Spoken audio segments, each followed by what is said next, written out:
Commentaire de la prière du rosaire place Saint-Pierre, le vendredi 31 mai 2013.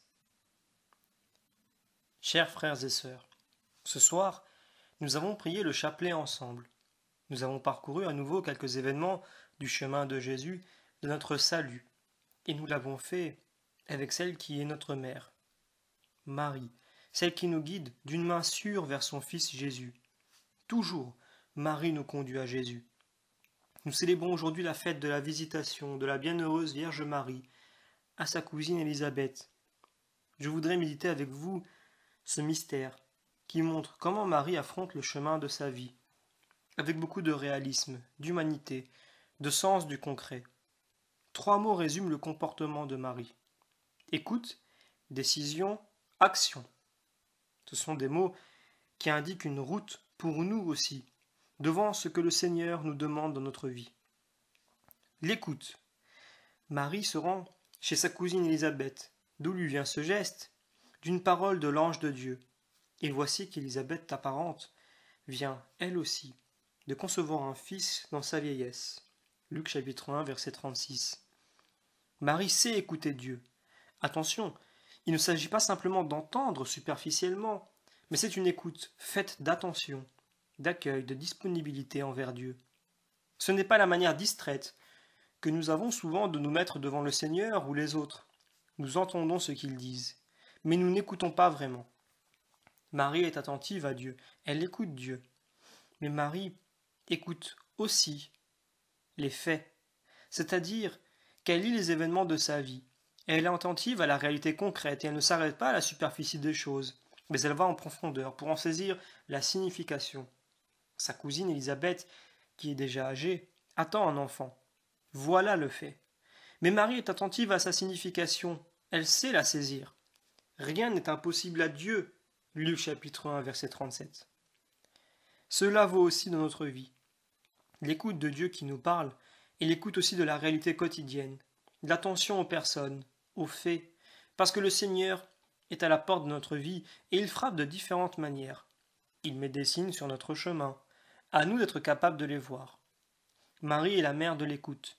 Écoute attentive de Dieu et écoute tout autant attentive des événements de la vie. La décision, Marie ne vit pas pressée dans l'anxiété, mais comme le souligne Luc, elle méditait toutes ces choses en son cœur. Luc chapitre 2, versets 19 et 51. Et même au moment décisif de l'annonciation de l'ange, elle demande « Comment cela sera-t-il » en Luc chapitre 1, verset 14. Mais elle ne s'arrête pas non plus au moment de la réflexion. Elle fait un pas en avant, elle décide. Elle ne vit pas dans l'urgence, mais simplement, lorsque c'est nécessaire, elle part en hâte. Marie ne se laisse pas emporter par les événements. Elle ne fait pas l'économie de l'effort de la décision, et ceci non seulement lors du choix fondamental qui changera sa vie. Je suis la servante du Seigneur, dit-elle en Luc chapitre 1, verset 38, mais aussi dans les croix plus quotidiens, mais riches aussi de signification. Il me vient à l'esprit l'épisode des noces de Cana, en Jean chapitre 2, versets 1 à 11. Là aussi, on voit le réalisme, l'humanité, le sens du concret de Marie qui est attentive aux faits, aux problèmes. Elle voit et comprend la difficulté de ces 2 jeunes mariés auxquels le vin de la fête vient à manquer. Elle réfléchit, sachant que Jésus peut faire quelque chose, et elle décide de s'adresser à son fils pour qu'il intervienne. Ils n'ont plus de vin. Elle décide.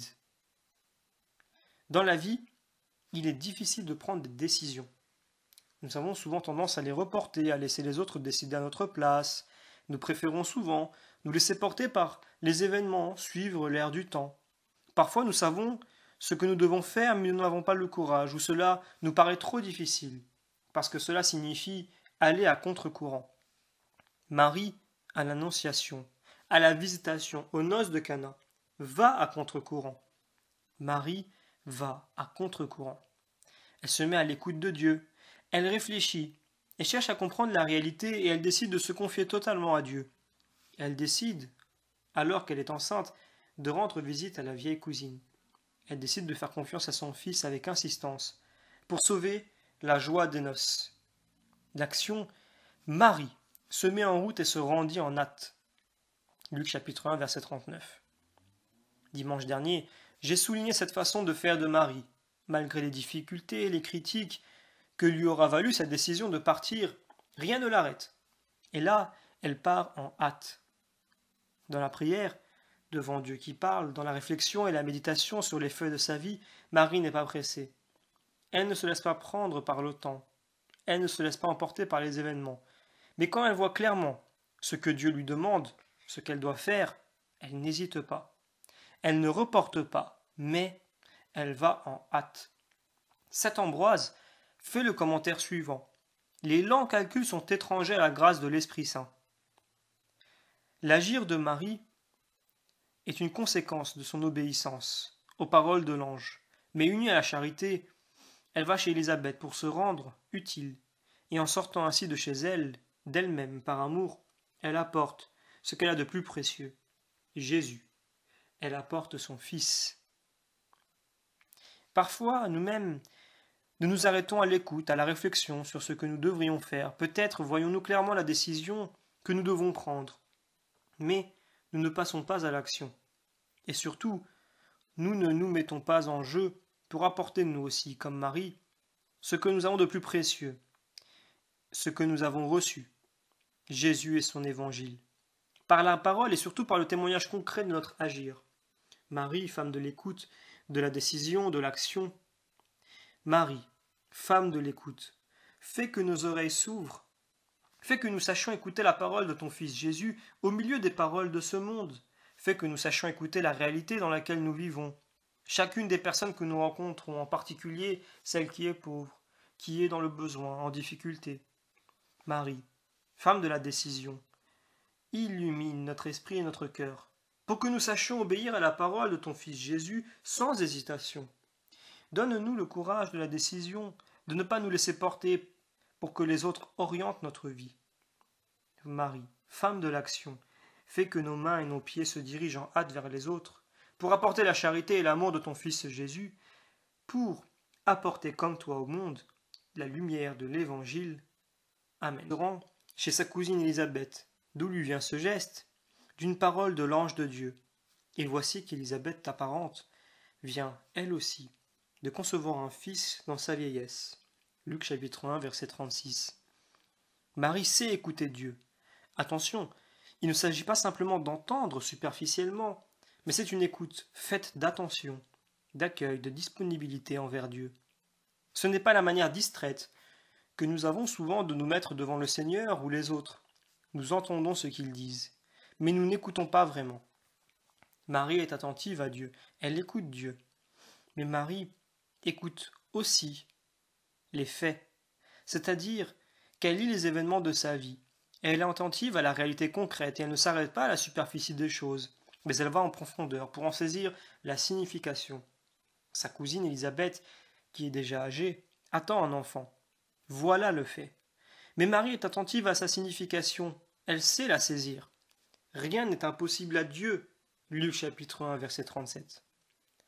Cela vaut aussi dans notre vie.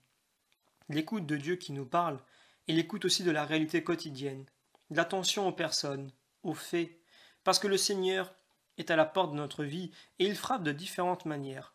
Il met des signes sur notre chemin, à nous d'être capables de les voir.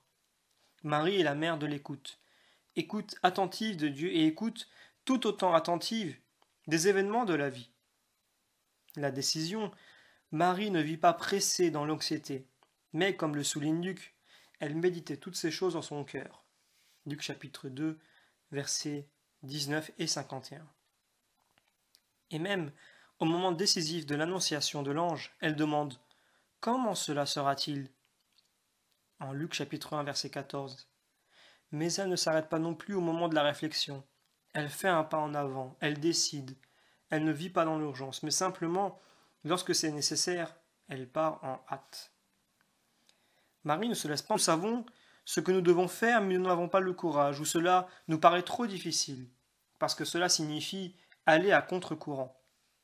Marie, à l'Annonciation, à la visitation, aux noces de Cana, va à contre-courant.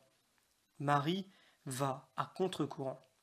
Elle se met à l'écoute de Dieu, elle réfléchit, Elle cherche à comprendre la réalité et elle décide de se confier totalement à Dieu. Elle décide, alors qu'elle est enceinte, de rendre visite à la vieille cousine. Elle décide de faire confiance à son fils avec insistance, pour sauver la joie des noces. L'action, Marie se met en route et se rendit en hâte. Luc chapitre 1, verset 39. Dimanche dernier, j'ai souligné cette façon de faire de Marie, malgré les difficultés et les critiques que lui aura valu sa décision de partir, rien ne l'arrête. Et là, elle part en hâte. Dans la prière, devant Dieu qui parle, dans la réflexion et la méditation sur les feuilles de sa vie, Marie n'est pas pressée. Elle ne se laisse pas prendre par le temps, emportée par les événements. Elle ne fait pas l'économie de l'effort de la décision, et ceci non seulement lors du choix fondamental qui changera sa vie. Je suis la servante du Seigneur, dit-elle en Luc chapitre 1, verset 38, mais aussi dans les croix plus quotidiens, mais riches aussi de signification. Il me vient à l'esprit l'épisode des noces de Cana, en Jean chapitre 2, versets 1 à 11. Là aussi, on voit le réalisme, l'humanité, le sens du concret de Marie qui est attentive aux faits, aux problèmes. Elle voit et comprend la difficulté de ces deux jeunes mariés auxquels le vin de la fête vient à manquer. Elle réfléchit, sachant que Jésus peut faire quelque chose, et elle décide de s'adresser à son fils pour qu'il intervienne. Ils n'ont plus de vin. Elle décide. Dans la vie, il est difficile de prendre des décisions. Nous avons souvent tendance à les reporter, à laisser les autres décider à notre place. Nous préférons souvent nous laisser porter par les événements, suivre l'air du temps. Parfois, nous... Commentaire de la prière du rosaire, place Saint-Pierre, le vendredi 31 mai 2013. Chers frères et sœurs, ce soir, nous avons prié le chapelet ensemble. Nous avons parcouru à nouveau quelques événements du chemin de Jésus, de notre salut, et nous l'avons fait avec celle qui est notre mère, Marie, celle qui nous guide d'une main sûre vers son Fils Jésus. Toujours, Marie nous conduit à Jésus. Nous célébrons aujourd'hui la fête de la visitation de la bienheureuse Vierge Marie à sa cousine Élisabeth. Je voudrais méditer avec vous ce mystère qui montre comment Marie affronte le chemin de sa vie, avec beaucoup de réalisme, d'humanité, de sens du concret. 3 mots résument le comportement de Marie. Écoute, décision, action. Ce sont des mots qui indiquent une route pour nous aussi, devant ce que le Seigneur nous demande dans notre vie. L'écoute. Marie